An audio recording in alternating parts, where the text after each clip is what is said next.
There's a theology that they parade around called 7 mountains, that the church must take over entertainment, take over politics, take over government. And that is why the confusion that happened during the election happened. That confusion exposed the church. All these false prophets that paraded themselves all over Nigeria, they started by saying Tinubu will not win. Then after they declared him winner, they now say he will not be sworn in. They now say on the day of swearing in, he will be arrested. And Obasanjo has prepared soldiers to take over government. Nonsense. Even their minds is corrupted. And that is why we keep saying, calm down, let's teach you Bible. You call us heretics. Let ignorance disgrace you before the world. Some churches fasted and prayed for Tinubu to die. The man is your commander-in-chief. Deal with that. That's how when Buhari entered office, a lot of Christians began to say he will die. They even said when he went to outside the country that he will not come back alive. Christians, churches, that he will die. The man did 8 good years and went home younger than when he became president, to show that the Lord is upright and there is no unrighteousness in him. God is not a killer.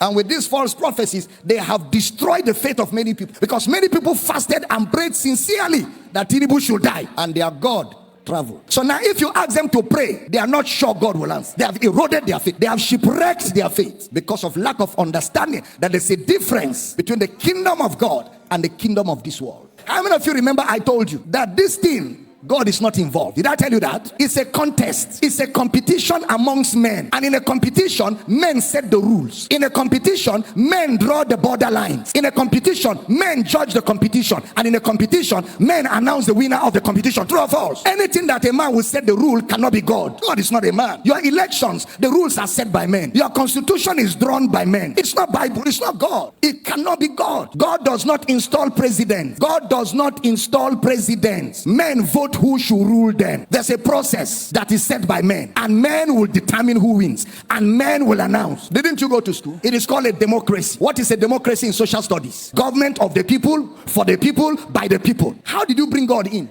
The government of God is a theocracy. You didn't hear what I said. The government of God is a theocracy. That is God's government over his people. There is no theocracy anywhere in the world. It is democracy all over the world. That is why preachers in America kept saying Donald Trump will win, and kept saying it. In fact, one woman of God was on television praying, oh God, send African angels to come to America and make Donald Trump win. Look at caricature, disgracing themselves, men and women of God, embarrassing themselves before the world, before unbelievers, before other religions, making a caricature of themselves, allowing themselves to be overtaken by lust, ambition, and greed. All of us want Nigeria to be better, including myself. I want a better Nigeria. I want a great Nigeria. I want us to have the best of government. I want us to have development. I desire it so greatly. But it can never be the kingdom of God. It can never be. It is still the kingdom of men. It is still operated by men. And anything that men do can never be perfect. Anything that men are involved, anything that it is orchestrated by men, within the boundaries of men, it can never be perfect. Somebody even said that if Tinubu becomes president, we should amputate his leg. He said, amputate my leg. We're looking for him. Somebody even says he's a prophet. If Tinubu becomes president of Nigeria, there is no God in heaven.